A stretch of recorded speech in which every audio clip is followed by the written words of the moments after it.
nou my oë opkry. Goeiemôre. Ja, ek is baie bly en groot waardering vir almal van julle wat hierso is. Ek weet dat ons Afrikaners is nie baie, kom ons sê, gemaklik daarmee om altyd teenoor iemand anderste ons gevoelens uit te spreek nie. Julle sal goed weet, ek wens vandag so, ek het vir my eie pa meer keer gesê hoe lief ek hom het, maar vir 'n seun om vir 'n pa dit te sê is nie maklik nie. En nog vir 'n pa om vir sy seun dit te sê is ook nie altyd maklik nie. Maar die een ding wat ons ook in 'n gemeente wees beleef, is dat ons het waardering vir die feit dat ons saam hier kan wees. En ons wil dit ook vir mekaar sê, maar ons het nie altyd die woorde nie. En ons weet nie hoe dit sal oorkom nie, maar daarom kan ek dit nou sommer met vrymoedigheid namens julle doen, om te sê, daar's regtig groot waardering vir elkeen van julle wat kom. Julle kom baie keer ver, en dis nie altyd maklik om op 'n Sondagoggend na 'n baie bedrywige week hier te wees nie, maar ek is bly dat julle hier is, en ek weet dat julle is ook bly dat ons so saam kan wees, en die Here ook hier dan so saam kan aanbid. Dan wil ek nou net raak in die afkondigings, want ek gaan nou nie baie lank by die goed stil staan nie, dit is op die nuusbrief. En julle sal nou ook weet dat as jy ingeteken het, dan ontvang jy hierdie nuusbrief op 'n geweeklikse basis, en daar sal julle sake kry vir voorbidding.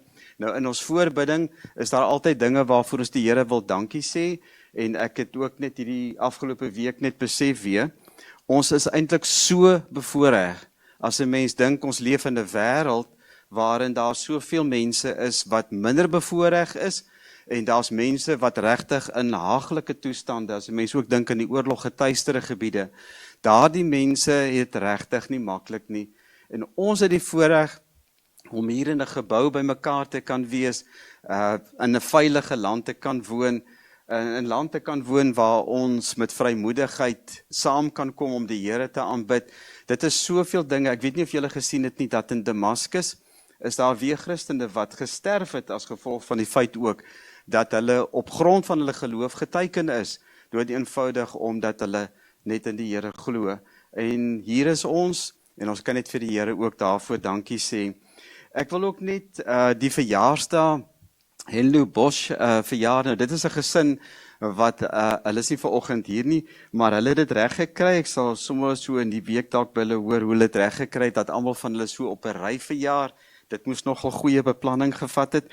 En dan wil ek ook net, dat ek net gou kyk, Dominee Marius weet ek is vanmôre in Esperance, en dit is ook belangrik, soos wat ek die buitebedieningspunte besoek, dat ons verstaan dat saam is ons die liggaam van Christus. Die Here het ons aan mekaar gegee, al is daar ook afstande tussen ons, bly ons een gemeente wat aan hom behoort. En dan is dit, ons sal nou ook volgende Sondag, ek wil sommer die jong mense so lank net begin gereed maak daarvoor, gaan ons sal volgende Sondag meer sê. Dan wil ek net ook vir julle, vir Dominee Gawie wat vanoggend hier by ons is van Brisbane. Nou Brisbane is ons susters gemeente in daardie kant, en hy doen dit jaarliks. Hy is iemand wat regtig self 'n goeie pastor en 'n herder is, nie net vir sy eie gemeente nie, maar ook vir ons aan hierdie kant. En ons waardeer dit so dat hy die moeite doen om jaarliks na ons toe te kom, en Gawie, dat jy met ons die woord van die Here hier kom deel. En nou, hy het self ook laas keer gesê dat hy is hier vir 'n visitasiebesoek. Dis nou so groot woord wat ons in die kerk gebruik, maar visitasie beteken eintlik, dit is 'n soort van 'n huisbesoek. Dis 'n kuier by ons, en ek en Lisel het gister met hom 'n gesprek gehad, en ons het regtig baie groot waardering, Gawie, vir die moeite wat jy doen om hier te wees, ook vir Alba, wat in daai kant vir jou so rukkie moes afstaan om hier by ons te wees, en vanoggend kuier jy basies nou by die gemeente, en ons weet ook dat die boodskap wat die Here deur jou vir ons gee, gaan vir ons en ook vir julle aan daai kant weer 'n opbouende boodskap wees, maar baie welkom, Gawie, hoor, jy kan maar dan.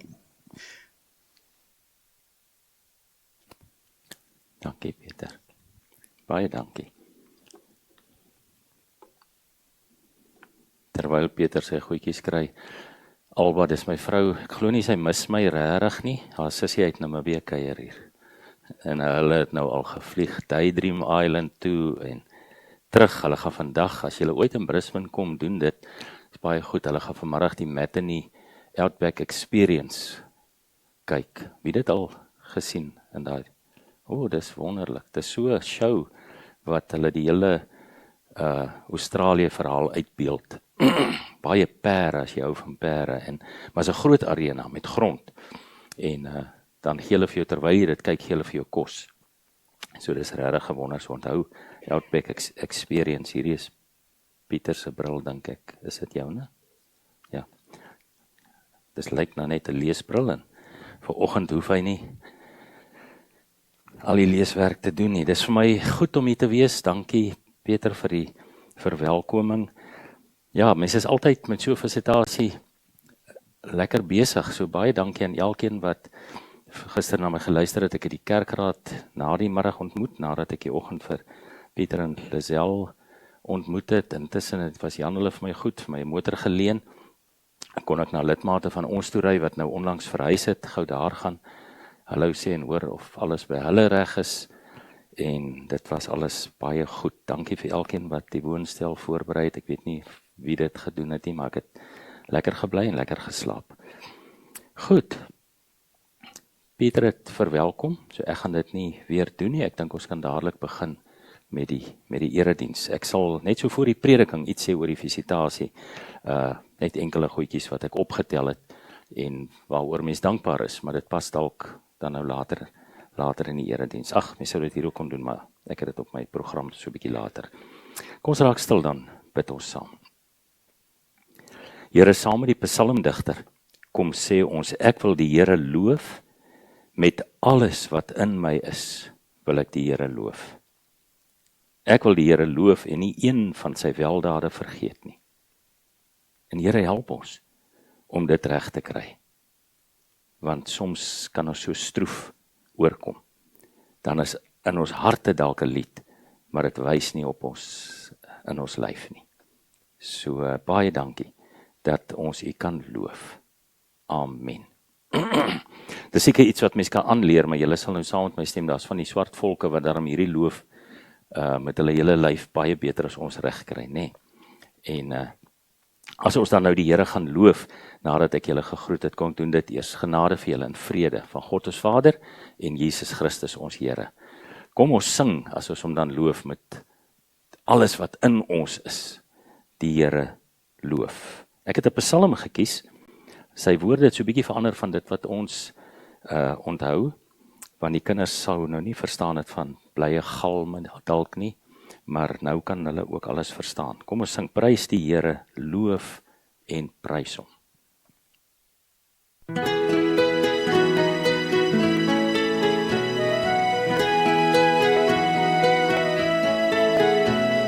Prys die Here, loof en prys hom, ek wil God se lof besing.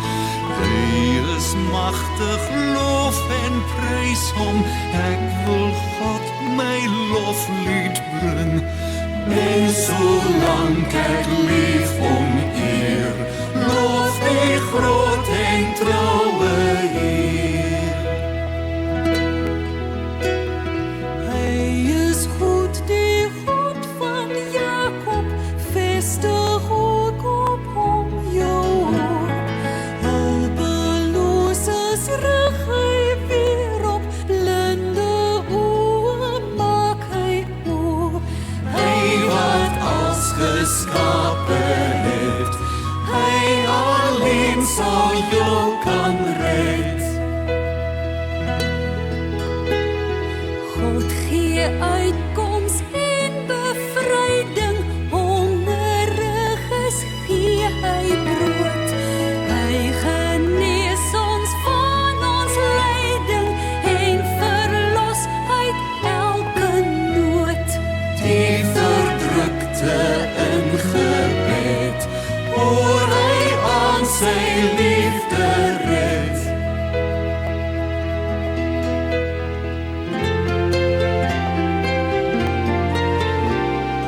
Hy sal altyd trou ons hier bly, deur hom sal daar redding kom.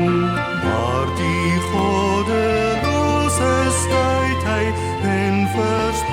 sy pad vir hom. Hy sal altyd bly regeer. Halleluja, prys die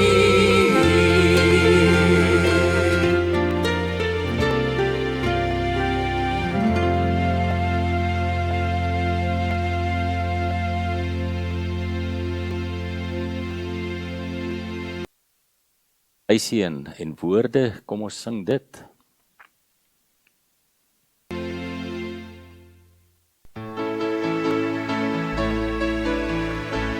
Jy gaan wat lief, jy voor die Heer. Die God met blydskap, gee op die Heer.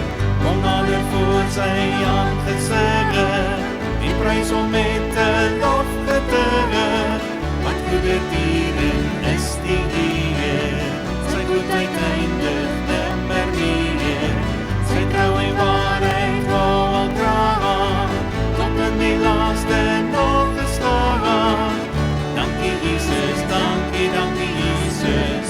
Dankie Jesus, dankie, dankie Jesus. Halleluja, lof om halleluja. Halleluja, lof om halleluja. Die Heer is God, erken dat hy eie volk vir hom bereid. 'n volk om hom te dien en vrees, en skape van sy wyte wees. Want hy sy poorte in met lofzang in sy tempel. Kom in sy huis op ons volk saam, vir in sy lof en prys sy naam. Dankie Jesus, dankie, dankie Jesus. Dankie Jesus, dankie, dankie Jesus. Halleluja, lof om halleluja. Halleluja, lof om halleluja. Dankie Jesus. Dan 'n aanbiddingslied wat ons voorberei vir die woord wat ons nou net gaan lees. Kom ons bid hierdie woorde.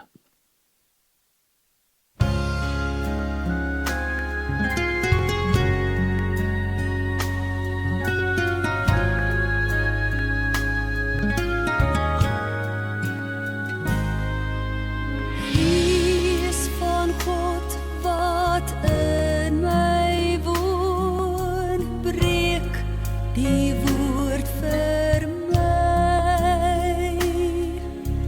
Gees van God wat in my woon, kom en heilig my.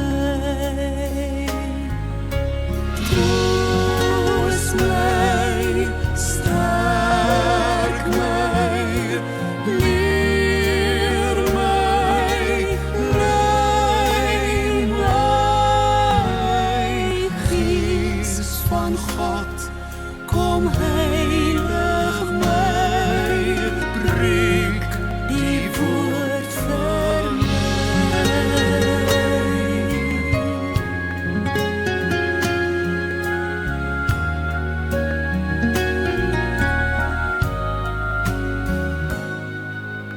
Gees van God, wat lewend maak, vul my meer en meer. Gees van God, wat lewend maak, vorm my tot U eer. Troos my, sterk my, leer my, lei my. Gees van God, vul my al meer, vorm my tot U eer. Troos my, sterk my, leer my, lei my. Gees van God, vul my al meer, vorm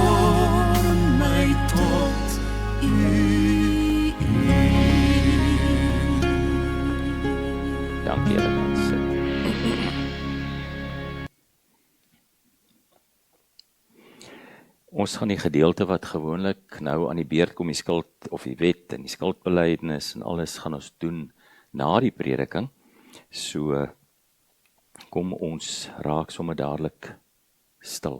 Dan bid ons vir die opening van die woord. Eintlik het ons dit reeds gebid, maar kom ons bid nog 'n slag.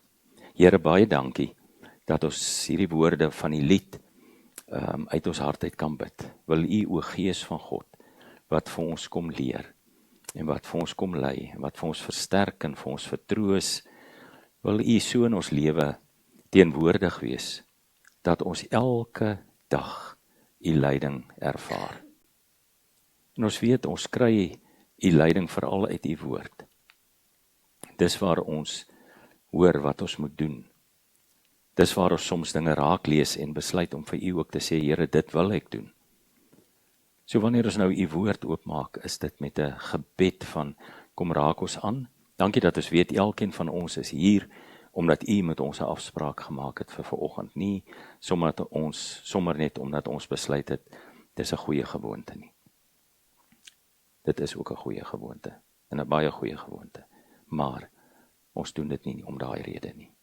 So baie dankie dat ons nou kan stil raak. Kom lei vir ons, kom leer vir ons, soos wat ons gevra het in die vorige gebed. In Jesus naam bid ons dit. Amen. Ons gaan 'n gelykenis lees. Ekskuus vir die lekker koffie en die beskuit. 'n Gelykenis lees wat ek dink, toe ek nou, mens probeer altyd iets oor preek na visitasie, wat dan nou ook die geleentheid, of by die geleentheid pas. Maar natuurlik kry mens nie altyd, en vir alles, ek dink is die 3de jaar, mag dalk meer wees, maar ten minstens 3 jaar, wat ek het hier kom doen het. En mens kry nie altyd iets wat so 100% pas nie, en daarom kies jy maar 'n teks, maar jy wil ook nie die teks dwing om iets te sê wat dit nie sê nie. So as dit nie heeltemal is wat visitasie dan nou oorgaan nie, dan luister ons in elk geval na die teks. Maar kom ek sê eers wat ek voordat ons lees, want dit gaan sommer natuurlik oorgaan na die prediking toe. Wat ek gister gehoor het, is dat PAK 'n gemeente is wat op hierdie stadium tevrede is, rus in die Here, met wie dit goed gaan, dat daar groei is in getalle, maar veral ook geestelike groei. En julle leraar, die een wat ek kon sien, vir Dominee Gawie sien ek volgende week as hy in Perth is, dan ek sommer met hom in Wilna die gesprek ook. Maar ten minste by Pieter en Lizelle kon ek hoor, hulle is baie, baie dankbaar. Ek dink dis die regte woord, want nie net tevrede nie, hulle is ook tevrede, maar dankbaar dat hulle hier is in julle midde. En dankie vir julle bydrae, elkeen van julle wat dit vir hulle 'n goeie ervaring maak. Pieter is nou al van die eerste keer wat hy gekom het, 2 jaar hier, en hulle is al dan nou so bietjie minder. Baie dankie vir die kerkraad wat vir my gesê het, en wat net onderstreep wat Pieter sê, dat dit gaan goed. Ons glo, ons is waar die Here wil hê ons moet wees. Daar's groei in getalle, maar daar's baie geestelike groei, en Dominee Pieter het 'n groot bydrae daarby. Dit was my lekker om te hoor van die jeug. Fransien het so 'n bietjie met my gepraat oor die jeug, wat al hoe meer raak. Nou ek dink hulle het gisteraand movie night gehad. Dankie Karina en Rian wat hier is, en van die jonger kinders. Is dit al skoolvakansie by julle? Nog nie, hierdie einde van nie. Maar is lekker om van die jeug te hoor, en ek dink nou aan jong werkende jeug, maar hulle het vir my gesê, hulle is nie so baie nie, maar die hoërskooljeug, die tieners, en vir die kamp wat op pad is, dit is groot, lekker goed. So alles en alles, met die bietjie klein deeltjie van die gemeente wat ek gepraat het reeds, kan ek hoor dat dit gaan goed in PAK. En as dit goed gaan in 'n kerk, dan is dit 'n groot seëning, want dit was, ek dink, wat die Here wou gehad het. Daar's baie kerke waarin dit nie goed gaan nie, en daarom is ek baie bly dat dit goed gaan by julle. Bly ingestel op wat die Here vir julle sê, doen wat hy vra, dis waarby ons teks ook gaan aansluit. En dan net 'n laaste ding, as ons nou na die tyd tee drink, is dit u as gemeente se geleentheid om met my te kom praat as jy wil, die vrymoedigheid het om te sê, wat beleef jy as positief, natuurlik ook, te kom sê, wat beleef jy as iets wat jy mis, iets wat dalk nog kan gebeur, ek dra dit graag oor aan hulle as kerkraad of gemeenteraad en dan kom die boodskap ook by hulle uit. Kom ons lees Matteus 21. Dis 'n gelykenis waarin Jesus voortgaan om te praat met die familiehoofde en die priesterhoofde. Dit sien ons in vers 23 waar dit gaan oor die opskrif van die 83 vertaling is die vraag oor Jesus se gesag. Daar hoor ons met wie hy praat. So hy is nog steeds besig om te praat met hierdie ouens as hy sê, wat sê julle hiervan? Daar was 'n man met 2 seuns, letterlik eintlik 2 kinders, want die Griekse woord wat daar gebruik word is kinders, en ek dink die 2020 vertaling het weer kinders ingesit. Maar omdat dit aanvaar word, is seuns wat in die wingerd gewerk het die 83 vertaling seuns ingesit. Hy het vir een van hulle gesê, seun, gaan werk vandag in die wingerd. Ek wil nie, antwoord hy. Maar later het hy spyt gekry en tog gegaan. Die man het toe na die ander seun toe gegaan en vir hom dieselfde gesê. Hy het geantwoord, goed pa, maar hy het nie gegaan nie. Wie van die 2 het gedoen wat hulle pa wou hê? Hulle, dis dan nou die priesterhoofde en familiehoofde, hulle sê, die eerste. Toe sê Jesus vir hulle, dit verseker ek julle, tollenaars en prostituie gaan eerder as julle in die koninkryk van God in. Johannes het gekom, Johannes die doper dan nou, om julle die regte pad te wys, en julle het hom nie geglo nie. Maar die tollenaars en die prostituie het hom geglo. Maar selfs toe julle dit sien, het julle nie agterna berou gekry en hom geglo nie. Nou net die paar kort verse. 'n gelykenis, 'n storie wat Jesus vertel het. Kom ons begin met 'n stelling wat ek sommer gemaak het. Om 'n kerk by te woon wat 'n goeie belydenis het, dalk selfs 'n lidmaat daarvan te wees, is baie belangrik. Dit is goed. Maar dit alleen sê nog nie veel van jou eie geloof nie. Dink vir 'n oomblik daaroor. Jy kan hier instap, jy kan doodstil wees, jy's 'n lidmaat, jy woon gereeld die kerk by. Dit sê al iets, maar dit sê nog nie veel nie. Ons geloof, so praat die Bybel daaroor, word baie meer sigbaar, kan baie meer gesien word in wat ons doen. Dis veral Jakobus. Party ouens het op 'n stadium so in die kerkgeskiedenis gevoel ons moet daai brief van Jakobus uit die Bybel uitskeer. Hy praat te veel oor doen, goeie dade, werke. Maar dis veral Jakobus, en gelukkig het die ouens hom nie uitgeskeer nie. Dis veral Jakobus wat hierby aansluit. Wat sê, wat help met my broers? Ek dink nou sommer aan een van sy aanhalings. Dat julle sê dat julle glo, maar julle doen nie wat die Here vir julle sê nie. So, ons geloof, individuele geloof, word veral sigbaar in dit wat ons doen as ons hier by die kerk uitstap. Want geloof is 'n ding wat andersins, behalwe dat jy dit in iemand se optrede sien, baie moeilik meetbaar is. Jy kan nie ons kan ons nou nie in die harte en in die verstande insien soos Jesus nie. So dalk het ons al die meeste van ons glo ek belydenis van geloof afgelê as jy uit so 'n gereformeerde tradisie kom. Dalk het jy jou laat doop as jy uit een van die meer Pinkster tradisies kom. Dalk was jy al op die kerkraad of wat en het jy by verskillende geleenthede gesê, ja pa. En die vraag dan vanoggend is, maar doen ons dit? Die belydenis alleen tel nie veel nie. Dis interessant dat Jesus glo en gehoorsaamheid baie keer as sinonieme gebruik. Ek dink nou aan 'n teks soos Johannes 3:36. Elkeen wat glo in Jesus Christus het die ewige lewe. Maar hy wat glo in die Seun van God, dink ek staan dit daar. Maar dan sê hy, maar hy wat in die Seun van God ongehoorsaam is, sal die lewe nie sien nie. Jy sien, hy kon gesê het, elkeen wat glo, het die ewige lewe in die Seun, maar die wat nie glo nie, maar nou sê hy dit nie. Hy sê, elkeen wat glo in die Seun van God, het die ewige lewe, maar, daar is 'n ander teks, ons kom nou net by hom, sorry, skus Fransien, maar, die wat nie gehoorsaam is nie. So jy sien, hy sê nie weer nie glo nie. So glo en gehoorsaamheid gaan hand aan hand. So dit is wat die individu aanbetref.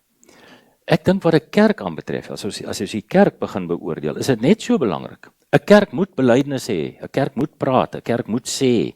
Want hoe sal die wêreld weet wie ons is en wat ons is as ons nie sê nie?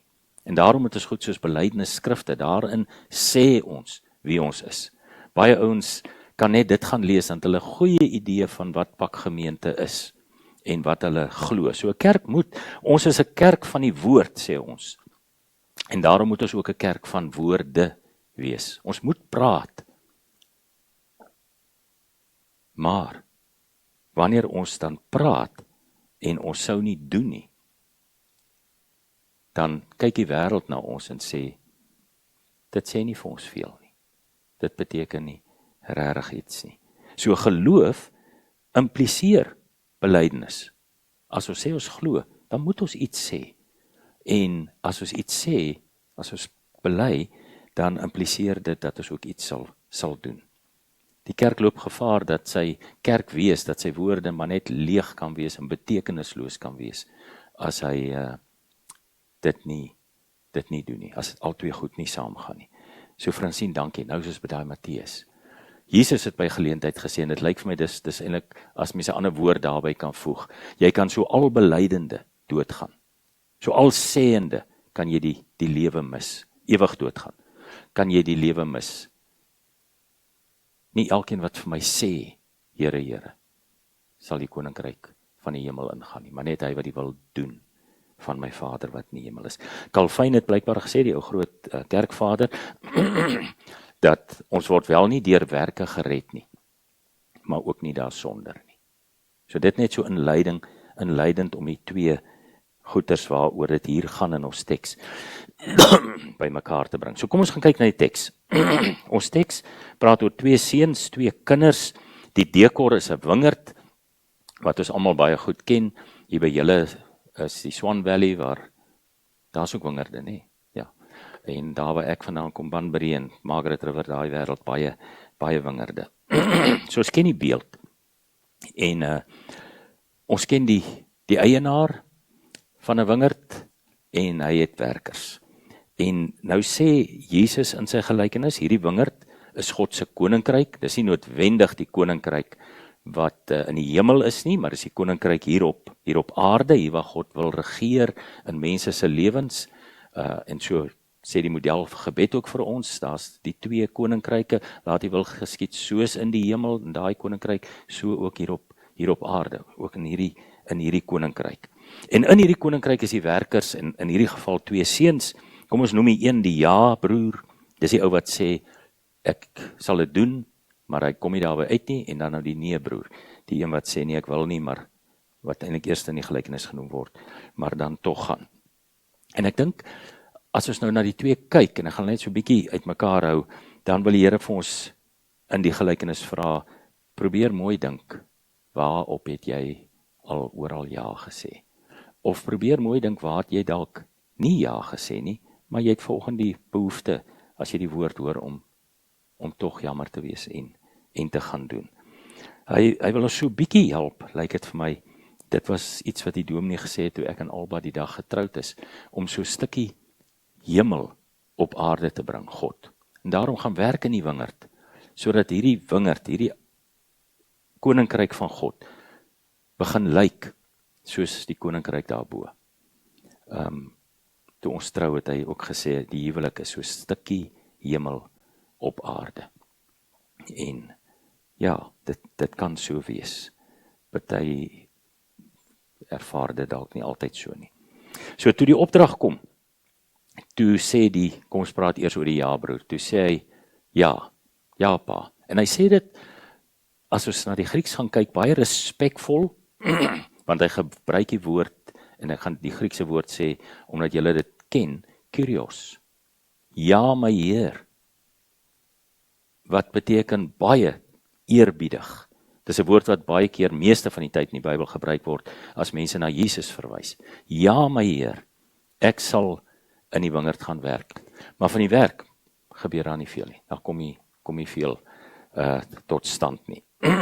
So, as ons vir 'n oomblik daaraan dink, Kom ons dink, ek het nou net so 2 scenario's genoem, maar daar's dalk meer. Waar het ek en jy al in ons lewe, in die openbaar, gesê, ja my Heer? Dalk was die eerste die dag toe jy belydenis van geloof afgelê het. Nou dink ek maar weer so uit die gereformeerde tradisie. Dan sou die tweede dalk gewees het, die dag toe jy, wat ook al eerste gekom het, maar ek glo, getrou het. En dan sou die derde wees, toe die kind gebore word, en jy hom of haar ten doop bring. Miskien voor dit was jy al 'n diaken, of 'n ouderling. Dan het dit ook nog 'n geleentheid in die openbaar gewees. En dalk is daar nog geleenthede waar ons sê, ja my Heer, ek wil dit graag doen. As ek kyk na Pak, het ek gister gehoor, hier's baie mense wat ja gesê het en wat ja doen. Dit is van individue van julle gesê. Van julle het vir my gesê, daai persoon of daai groep mense is regtig. Ons ervaar hulle lyding. Ons is so dankbaar die Here het hulle oor ons pad gestuur. Hulle leef regtig die evangelie. Vanoggend vra die Here vir elkeen van ons, dink 'n bietjie aan jou eie ja sê in die verlede. Hoe het dit gegaan? Nou lyk dit vir my hierdie ja sê nie doen nie. Ons is nou nog by die ja broer. Speel so half deur in al die ander fasette van ons geloof. Dit slaan byvoorbeeld deur in jou gebed. Fransien, dit is die volgende slide. Laat ons in die gebed kan sê, ek kan maar hierso probeer druk, dan hoef ek nie elke keer vir jou te herite. Ons gaan nou kyk, is die dingetjie reg? Ek kan, goed. So, in my voorbereiding lees ek die week dat die ateïste kritiek op gebed is juist dat die Christen sy voorbidding, sy verantwoordelikheid vir sy medemens op God afskuif. So, dink 'n bietjie daaroor. Dis die kritiek van 'n ateïs. Is 'n geweldige ding om te sê, maar ek wonder hoeveel keer doen ons dit dalk nie. Die baie bekende vir my en Peter, Hollandse teoloog, J.H. Bavink, het blykbaar die storie vertel. Ek lees dit maar net in 'n boek, maar dit word aan hom toegeskryf. Van 'n ouer gelowige, net 'n voorbeeld van dit, van 'n ouer gelowige, ouer in ouderdom en ook langere gelowige, en 'n jonger gelowige, jonger in geloof en ook jonger in ouderdom, wat eendag saam sit en hulle eet saam met mekaar. Die jong man het 'n hele rukkie terug 'n uitval met 'n baie goeie vriend van hom gehad. En die verhouding het heel verbrokkel. En daar's hierdie seer wat hy saamdra, maar die verhouding kom nie reg nie. En terwyl voor hulle eet, doen die jong man, want dit was seker maar by sy huis, doen hy die tafelgebed voor die ete. En bid hy ook, soos wat hy baie keer bid, weer vir hierdie verhouding van hom en sy vriend. En vra hy vir God om tog die verhouding reg te maak. En hy het amen gesê en hulle het begin eet. En toe hulle so eind weg was, toe vra die ouer man vir hom, glo jy regtig dat God daai gebed van jou sal beantwoord? Toe sê hy, wel, hy hoop so, dis tog hoekom gebed daar is. Ons word ons uitgenooi om te bid. Toe sê die ouer gelowige vir hom, wel, ek kan nou vir jou met taamlik sekerheid sê, God gaan nie. Hy gaan nie jou gebed verhoor. Toe is die jong man natuurlik geskok, hoekom nie? Hy sê, omdat jy so pas van God jou stuurjonge gemaak het. Kinders, dit beteken jy het hom gestuur om jou werk te gaan doen. Die ouer gelowige sê toe vir hom, staan iewers op, jy hoef nie nou te wees nie, maar staan iewers op, gaan sien jou vriend, en so op pad bid jy, dat God jou poging moet seën, en ek is seker dan, sal hy iets doen. En jy sien, dis wat die ateïs bedoel, het is baie maklik om te bid, maar God sal dalk vir baie van ons vra, en jy? Wat het jy gedoen?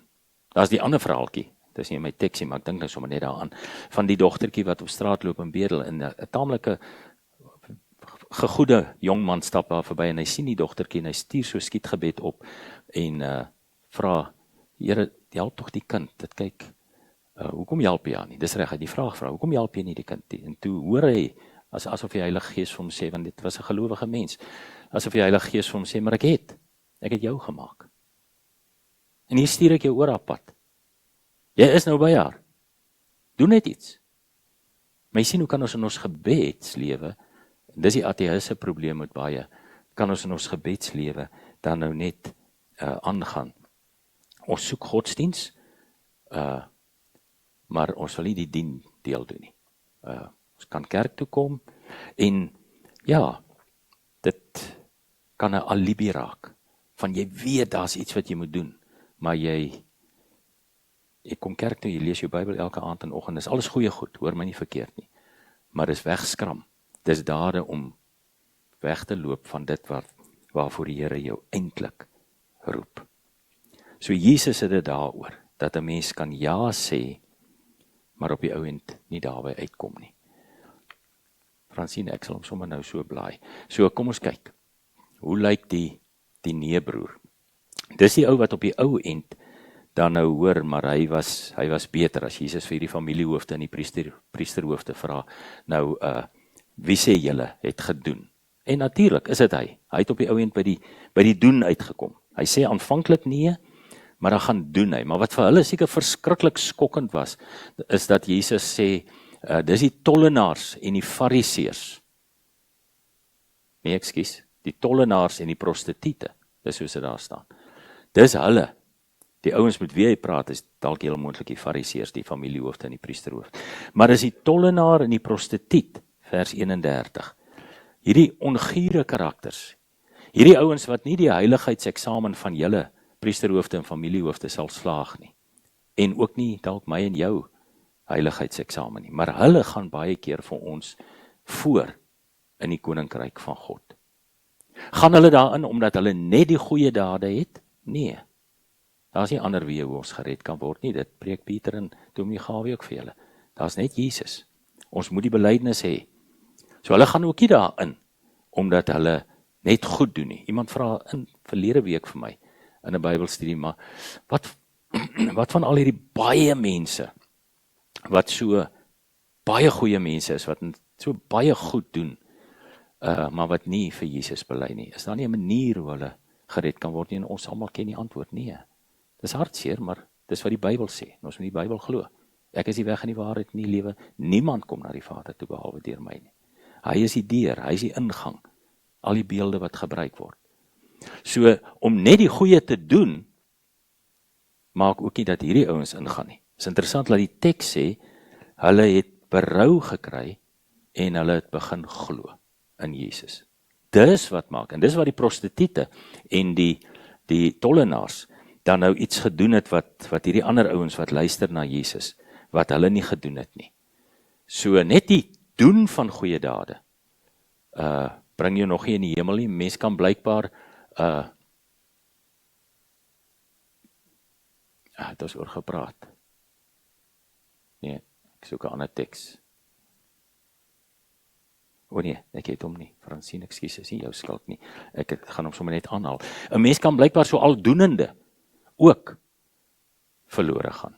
Want hy selfde Matteus 7 sê, maar het ons dan nie in die naam gepreek? Luister na wat hulle gedoen het. Duiwels uitgedryf en ek dink die derde een is wonders gedoen nie. En dan sal Jesus ook vir hulle sê, ek ken julle nie.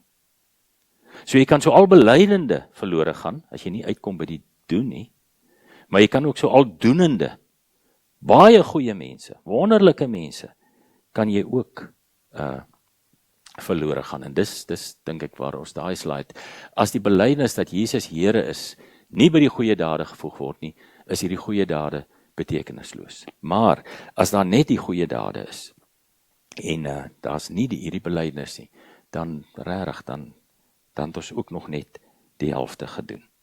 So ek en jy, dit het ek maar net gedink, is eintlik die ideale kandidate, as ons vanoggend hierna luister en ons beoordeel onsself, ons is ideale kandidate om by die Vader uit te kom, en dit te gaan doen wat die Vader vra, want die meeste van ons het dalk by 4, dalk meer geleenthede, klaar ja gesê. Miskien is jou nou so 'n bietjie minder. Klaar ja gesê. Al wat ons nou nog moet gaan doen, is om dit waarvoor ons ja gesê het, te gaan doen. Ons hoef nie weer te begin dink, wat wil ons alles vir die Here beloof, wat kan ons nog vir hom sê. So ons moet net by die punt uitkom, waar ons sal sê, Here, ek is baie jammer, Ek glo regtig in U, dit wat ek my lewe lank al vir U sê, en ek besef, maar joh, ek het eintlik nog so min gedoen om vir mense te wys dat U my Here is. Wil U nie in my lewe inkom nie? Wil U nie my lewe kom verander nie? En dit beteken nie jy kom vir die eerste keer tot bekering nie. Jy's klaar kind van die Here. Albei hierdie mense is kinders van die Vader. Maar jy besef net, joh, ek het eintlik vir baie lank dit wat die ateïs my van beskuldig, of die ateïs die gelowige van beskuldig, ek het eintlik baie lank so geleef. Maar nou wil ek meer iets doen, nie om daardeur my redding te bewerk nie, dit kan ons nie, maar uit dankbaarheid vir wat U vir my gedoen het. En daarmee help God ons. Ek het nou net Johannes 3:36 aangehaal, wat sê van die seun glo en wie aan die seun ongehoorsaam is. Dit is maklik om te onthou. Hierdie een wat ek nou aanhaal is Johannes 6:63. So 3:36 en 6:63. 6:63 sê, dit is die Gees wat iemand lewend maak. Die mens self kan dit nie doen nie. So ek kan maar net vir die Here myself kom aanbied. Amper Romeine 12 vers 1 of 2. Gee julle self aan God as lewende offers wat vir hom welgevallig is. Dan sal hy julle leer wat sy wil is. Ja, Here, hier is ek. Eintlik, en dis ons laaste slide, dan gee ek weer oor aan jou, Fransien. Eintlik is daar 'n derde broer. Ons lees nie van hom in die storie nie. Hy vertel die storie. Hy is die een, sê Paulus in Filippense 2 daar vanaf vers 5, wat ook op 'n dag gehoor het. My seun, ek stuur jou. Ek wil hê jy moet gaan.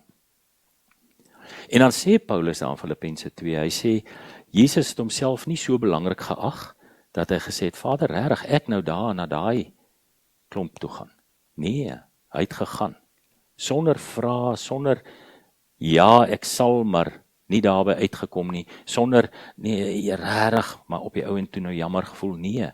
Hy het dadelik gesê, ja my Heer, ja pa, en hy het dit gaan doen.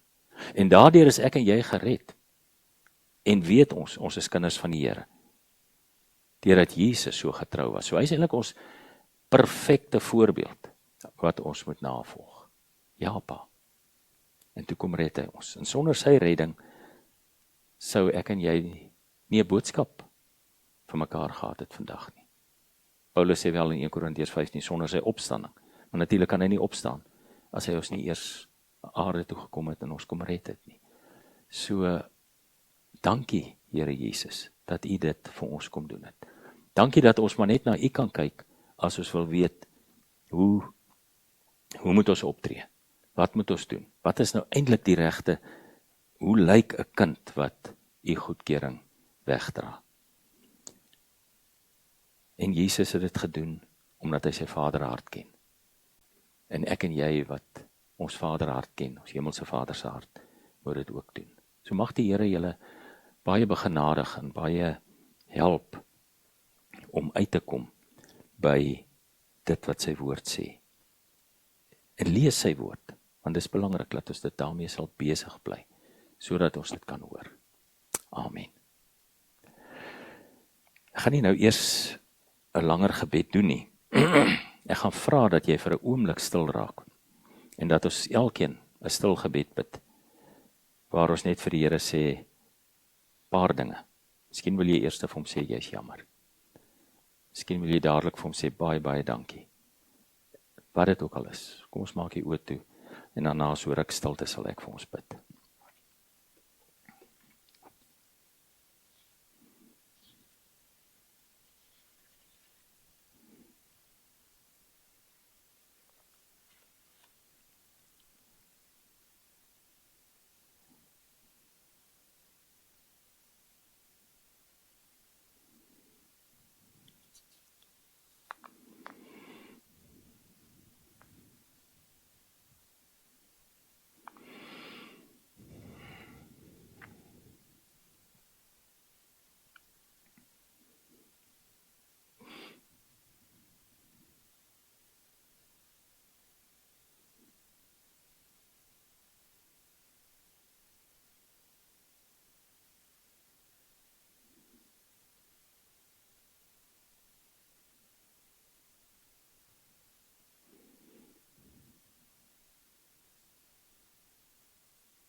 Here ons is God, baie dankie dat ons elkeen 'n broer het wat die perfekte broer is. Iemand na wie ons kan opkyk en op trots kan wees. Ons broer Jesus Christus. Help ons dat wanneer ons vashak, dat ons na hierdie ouer broer van ons toe sal gaan en sal vra, jong, help vir my asseblief. Ek weet nie nou hoe reg en waarheen nie. Baie dankie daarvoor. Here, soms was ons dalk in die verlede ook skuldig aan dit wat die ateïs, die Christene van beskuldig. Ons sê wat dit aanbetref, ons is jammer. Jammer dat ons soms net bid en nie uitkom om self iets te doen nie. Nie uitkom by die regte voorbeeld te stel vir ons kinders dalk. Nie uitkom deur ons huweliksmaat lief te hê, soos wat ons beloof het ons sal nie. Ons is jammer. Leer ons ook elke dag in die klein dingetjies waarin ons dalk nie altyd u wil soek nie, hoe om u wil te leef. Ek kom bid vir Pak. Ek sê vir u dankie vir hierdie gemeente.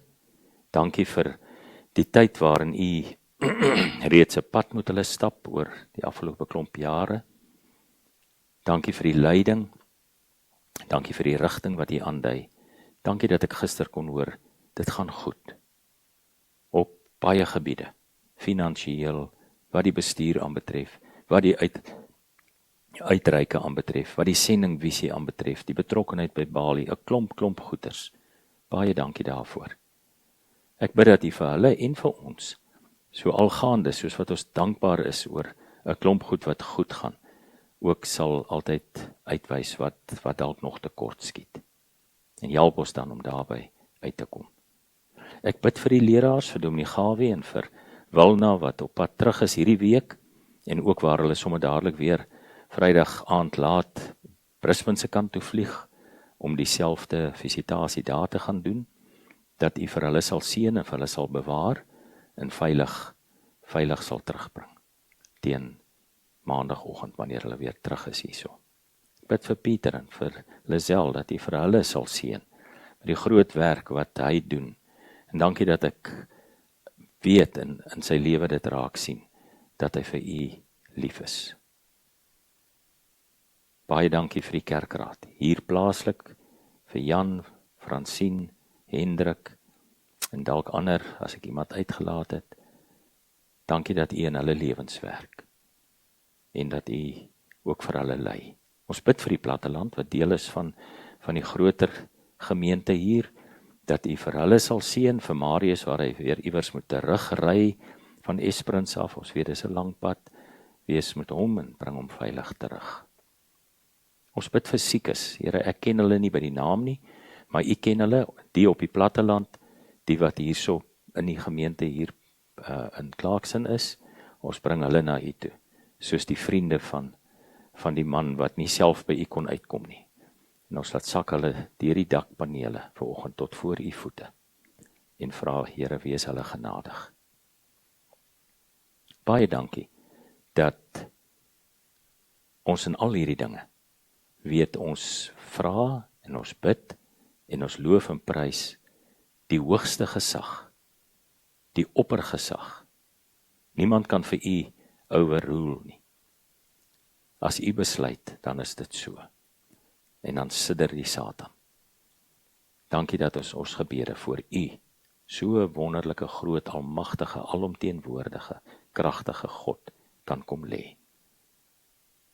Ons loof u in Jesus naam. Amen. Ons gaan die geloofsbelijdenis doen. Ek dink dis 'n goeie plek nadat ons dan nou gehoor het van die twee broers en van die volmaakte broer. Kom ons sê weer vir die Here wat ons ja pa aanbetref, hierdie woorde. En dan gaan leef ons dit ook. Kom ons staan dan, doen ons dit hardop.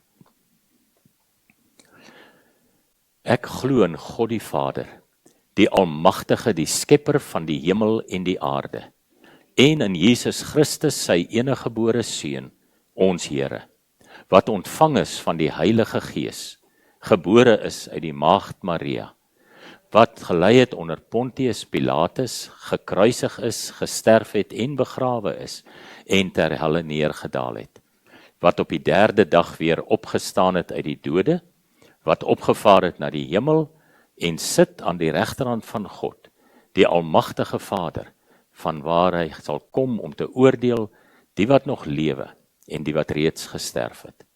Ek glo in die Heilige Gees. Ek glo aan 'n heilige algemene Christelike kerk, die gemeenskap van die heiliges, die vergifnis van sondes, die opstanding van die vlees en 'n ewige lewe. Amen. Baie dankie, julle kan sit, dan het ons geleentheid om die Here te dien met ons offergawe.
Kom ons dra die kollekte ook aan die Here op. Here, U seën ons met soveel dat ons graag wil iets teruggee vir U koninkryk se bou hier op aarde. So wil U hierdie dankoffers ook so aanneem, gee vir die kerkraad en die diakonie die wysheid dat ons dit so sal spandeer, dat dit U goedkeuring wegdra. Dankie vir soveel genadegawes wat ons ontvang. Amen.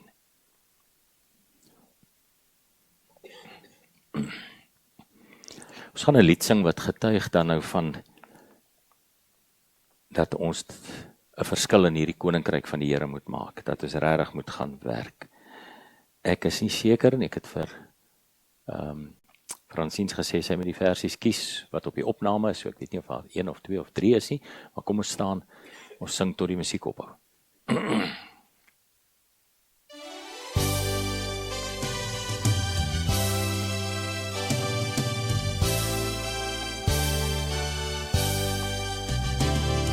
Skyn U lig vir die nasies, 'n vreugdeglans om die mense te verlig, tot die hele wêreld kan sien U is die lig, mag U lig hier deur ons skyn, vrolik klink ons lied vir die volke, 'n pryslied bring al die nasies om ons saam, tot die hele wêreld kan jubel oor U naam, maar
ontvang die seën van die Here en gaan werk in sy wingerd. Die genade van die Here Jesus Christus, en die liefde van God ons Vader en die gemeenskap van die Heilige Gees gaan nou saam met jou om jou ook gehoorsaam te maak.